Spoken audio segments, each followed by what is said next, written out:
Nagpaalala ang Pag-asa sa publiko na maghanda na dahil sa paparating na bagyong Uwan. Hindi rin dapat magpakampante ang Visayas dahil sa laki ng bagyo. Babala naman ng Mines and Geosciences Bureau, higit 8,000 barangay ang posibleng bahain at makaranas ng landslide dahil sa bagyo. Nasa frontline ng balitang yan si Marian Enriquez. Ito ang paparating na bagyong Uwan base sa satellite view ng weather app na Windy. Halos kasing laki na nito ang mapa ng Pilipinas. Ayon sa Pag-asa, higit 700 kilometers ang posibleng maging lawak ng wind radius ng bagyo. Katumbas yan ng mula Batanes hanggang Metro Manila. Kaya hindi raw dapat pakampante ang mga lugar na hindi direktang dadaanan ng sentro ng bagyo. So kung kahit dito dumaan yan, kung magsusuko tayo ng around 700 km, apektado pa rin itong part ng Visayas at itong Southern Luzon areas. Maaari raw maikumpara ang bagyong Uwan sa Super Typhoon Pepito na nanalasa sa Bicol at Central Luzon noong nakaraang taon, kung saan hanggang wind signal number 5 ang itinaas ng Pag-asa.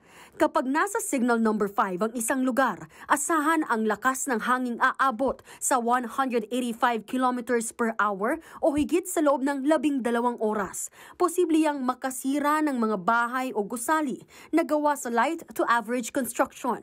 Maaari ring matangay o mapabagsak ng hangin ang mga puno o poste, kaya mahalagang maghanda o lumikas na kung kinakailangan sa loob ng 12 oras.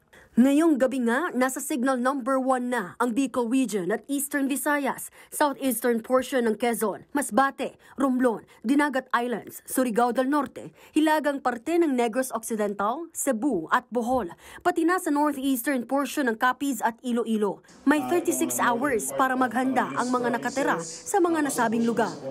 We cannot emphasize enough, now is the time to prepare. Ang Super Typhoon Uwan ay lubhang mapanganib. Babala naman ng Mines and Geosciences Bureau, higit 8,100 barangay sa iba't ibang rehiyon ang posibleng bahain at makaranas ng landslide dahil sa paparating na bagyong Uwan.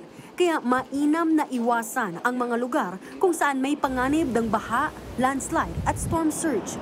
Hinihikayat din ng publiko na bisitahin ang website ng Project NOAA na noaa.up.edu.ph. Meron din itong app. Makikita riyan ang mga lugar kung saan may banta ng baha, landslide o storm surge. Hindi pwedeng go bag lang ang pe-prepare mo. Hindi pwedeng mga canned goods lang ang pe-prepare mo. Ngayon pa lang ay pwede na natin tignan yung hazards kasi yon ang mga nakakamatay. Nagbabalita mula sa Frontline, Marian Enriquez, News 5. Mga kapatid, Ed Lingaw po, maging maalam at may pakialam sa mga napapanahong balita sa ating bansa. Para sa mas malilimang pagtalakay at paghimay sa mga issue at headlines, mag-follow at mag-subscribe sa social media pages ng News 5.